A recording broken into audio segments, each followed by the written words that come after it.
Hello friends, আসসালামু আলাইকুম। আমার সাথে রয়েছে সুমাইয়া। সুমাইয়া, কেমন আছো তুমি? ভালো। আচ্ছা, তোমাকে আমি 5টা কোয়েশ্চেন করবো দাদা। 5টার মধ্যে 3টা পারলে ছোট একটা গিফট আছে। তুমি প্রস্তুত? প্রস্তুত। কি মনে হচ্ছে, পারবা নাকি পারবা না? পারবো। মন খারাপ কেন? না, পারবো ইনশাল্লাহ। আচ্ছা ঠিক আছে সুমাইয়া, আমার ফার্স্ট কোয়েশ্চেন সেটা হচ্ছে কোন জিনিস চোখ খোলা রেখেও দেখা যায় আবার চোখ বন্ধ রেখেও দেখা যায়? কোন জিনিস? স্বপ্ন। শিওর? শিওর। এটা এত তাড়াতাড়ি কি করে পারলা তুমি? এটা শুলেও দেখা যায়, এমনকি চোখ মেললেও দেখা যায়, কারণ স্বপ্নটা আবার অনেক সময় সত্যি হয়, তার জন্য। আচ্ছা যাক, তুমি ভুলভাল উত্তর দিয়েও সঠিক উত্তরটাই দিয়েছো, একটার মধ্যে একটা পেরে গেছো। আমি এখন পরবর্তী কোশ্চেনে যাচ্ছি, সেটা হচ্ছে কোন ফলের গায়ে চোখ থাকে? কোন ফলের গায়ে চোখ থাকে? আনারস। এটা কি করে পারলা? না, আনারসের তাকে চোখ থাকে, এটা তো স্বাভাবিক বিষয়। থাকে, কি করে থাকতেই মনে পারে। হলো চোখ থাকে? আমি তো অনেক সময় আনারস খাই থাকি। তখন চোখ খেয়ে ফেলো আনারসের? না, চোখ ফালাই তো খাই। আচ্ছা আচ্ছা আচ্ছা। আমি তার বাসায় খাই না।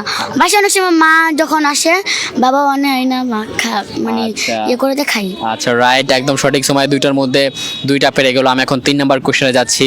3 নম্বর কোশ্চেন সেটা হচ্ছে বাংলার কোন বর্ণে একটি ছেলে ও একটি মেয়ের নাম লুকিয়ে আছে?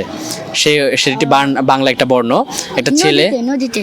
না, একটা বর্ণই সেটা। সেটার মধ্যে একটা ছেলে একটা মেয়ের নাম আছে। একটা মানে একটা বর্ণের মধ্যে দুইটা ছেলে, মানে একটা ছেলে একটা মেয়ের নাম। বুঝো তাহলে সেটা কি হতে পারে? সেটাও হলো ঢাকা। কেন জানেন? তাহলে কি আমি বলবো? কারণ শেখ হাসিনার নাম। আর না, হয় নাই, টাইম ওভার। তুমি এটা পারলে না। 3টার মধ্যে বলে দেন সময়, এটা কার? উত্তরটা আমি অফ ক্যামেরা বলবো। 3টার মধ্যে সময় 2টা পারলো। আমি এখন 4 নাম্বার কোশ্চেনে যাচ্ছি। 4 নাম্বার কোশ্চেন সেটা হচ্ছে 3 বিয়োগ 3 গুণ 4 যোগ 3 যোগ করলে কত হবে? যোগ করলে আমি আবার বলছি, 3 বিয়োগ 3 গুণ 4 যোগ 3 কত? যোগ 4 3 যোগ 4 3 46। আবার বলছি, লাস্টবার বলতেছি, 3 বিয়োগ 3 গুণ 4 যোগ 3 কত হয়? 7। 7 কেন মনে হচ্ছে? হ্যাঁ, কেন? আমি তো কোশ্চেন দেখে ফেলেছি। কোয়েশ্চেন এখানে উত্তর লেখা নাই। তুমি লেখা 7 নাই? কারো কাছ থেকে হেল্প নিয়েছো? না। আচ্ছা রাইট, এটা সঠিক। 4টার মধ্যে তুমি 3টা পেরেছো।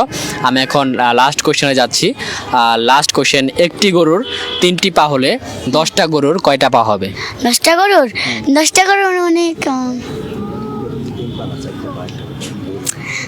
4টা পাইতে হবে। হ্যাঁ, 4টা পা হবে আমি জানি, কিন্তু কোশ্চেনের মধ্যে উত্তর রয়েছে যে একটা গরু 3টা পা। এখন 10টা গরুর কয়টা পা হবে সেটা বলো।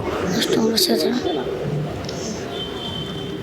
ধরো থাকে, এখন বলো। একটা গরুর 3টা পা থাকে না তো, 4টা পাই থাকে। হ্যাঁ, আমি তো এটা জাস্ট বলেছি একটা গরু 3টা পা থাকে। এখন কোশ্চেন হচ্ছে বাকি 10টা গরু কয়টা পা হবে? 30টা। 30টা? আরেকবার বলতে চান্স দিচ্ছি, ভেবে বলো। 1 2 3 4 30টা।